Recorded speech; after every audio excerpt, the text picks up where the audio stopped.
Bonjour à tous les amis, un scalpel, un carton, et c'est l'ouverture de boîte.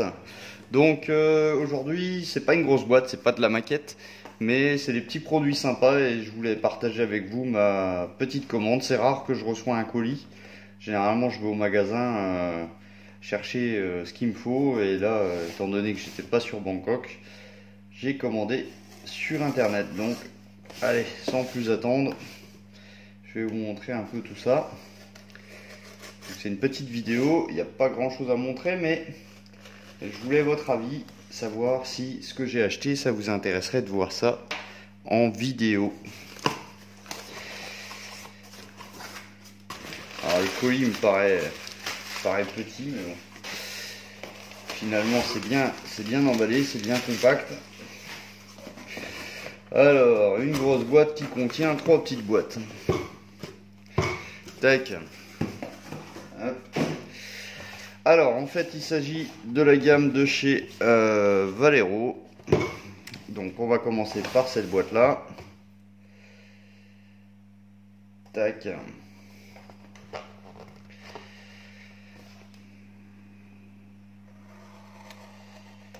Choc. Le suspense est à son comble. Alors, on va commencer par les peintures. Donc, j'ai commandé 6 petits flacons de peinture. Alors, on commence tout de suite par du classique. Ça, c'est du modèle R. Donc, c'est du black, du noir mat. Parce qu'en fin de compte, du noir mat, j'en avais un fond d'acrylique. Donc, ça, c'est fait. J'ai commandé une série un peu spéciale au niveau peinture, c'est la série Panzer Access. En fait, c'est la gamme de chez Valero réservée plus ou moins aux blindés. Et donc là, c'est le Dark Rubber. Donc en fin de compte, pour faire mes roues de tank, ça va me servir. Donc je verrai bien par rapport à la dilution. Les 4 autres, pour moi, c'est une nouvelle gamme. Je pense pas que c'est une nouvelle gamme de chez eux. C'est toujours de chez Valero, c'est la gamme Mecha Color. Donc c'est une gamme qui a un rendu satiné et donc qui se passe à l'aérographe, spécialement conçu pour l'aérographe. Alors là j'ai du gunmetal, pareil j'ai mon petit pot enamel qui arrive à court. J'ai du pur black, donc à voir en sous-couche si ça le fait bien. J'ai du pur white, pur black, pur white. On va dire du noir et du blanc, c'est du classique. Et du gold. Pareil, j'ai un pot d'énamel de Tamiya qui est en fond. Hein. Donc voilà, je me suis approvisionné.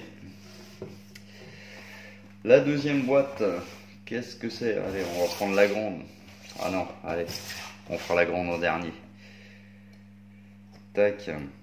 Alors, je suis pas sponsorisé par la marque. Hein. Disons que je suis assez content des produits et du coup, j'essaye d'homogénéiser un peu mes peintures. Parce que là, j'ai de la Tamiya en acrylique, j'ai de la Tamiya en énamel, j'ai de la Mister Hobby, Mister Color en lac. Et j'aimerais bien avoir à terme une seule peinture qui me permette une seule marque de peinture que je peux mélanger.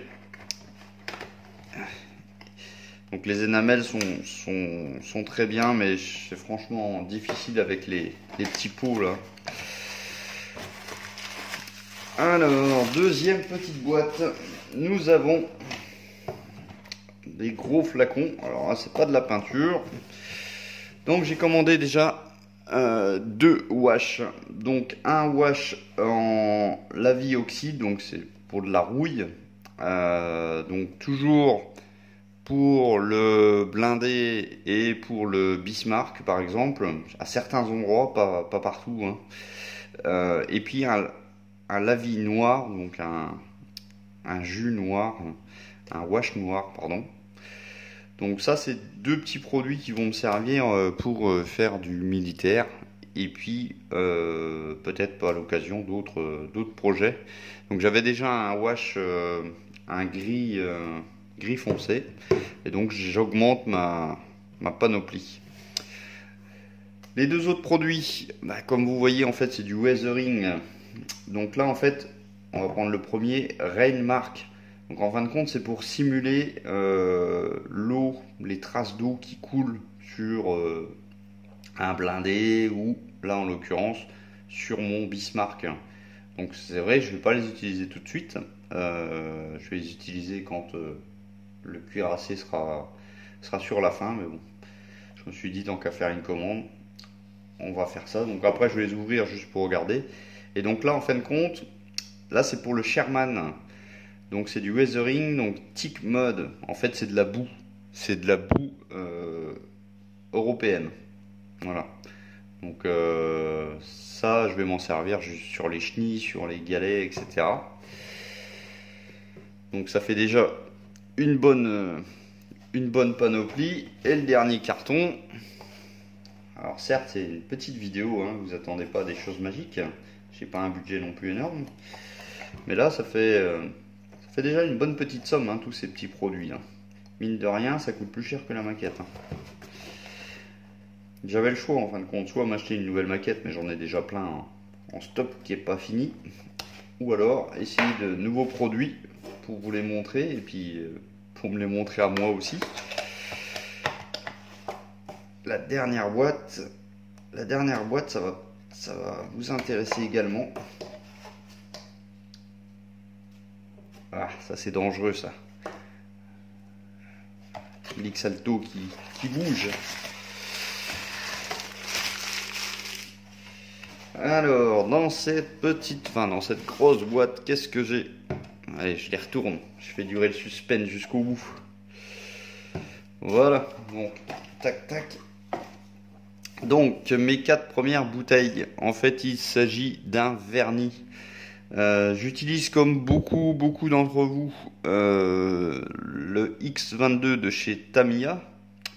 Et le X22 de chez Tamiya, il est bien, il protège bien pour faire des jus, etc. Par contre, au niveau dépolissage de carrosserie de voiture, c'est franchement pas top. Dès que vous commencez à poncer, il a tendance à se barrer.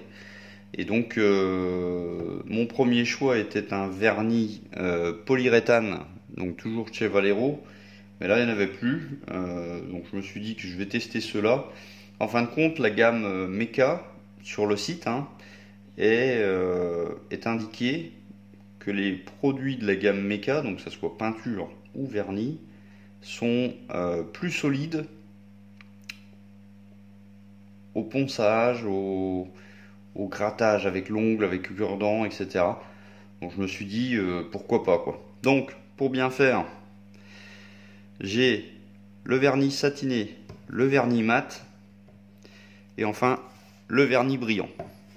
Donc comme ça, quel que soit le type de peinture que je vais faire, j'aurai la possibilité de mettre ces 3 vernis.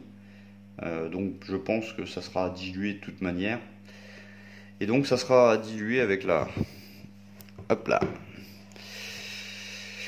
avec un airbrush thinner. Donc là il m'en restait un fond de bouteille. Donc voilà. Donc voilà ce que j'ai à vous montrer aujourd'hui. Donc dites-moi. Alors je vais essayer de vous faire une belle vue. Tac.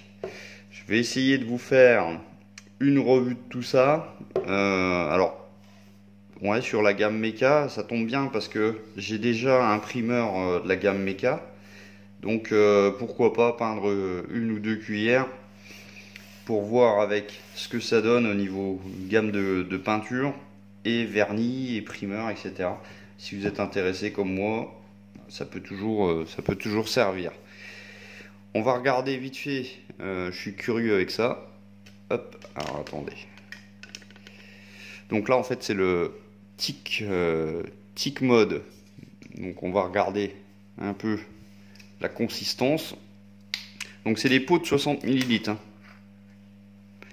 Ah ouais, donc vous voyez, c'est bien vaseux, c'est bien boueux. Une fois fixé sur le char. Et puis donc l'autre, ah bah l'autre, ouais, je sais pas si ça va se voir.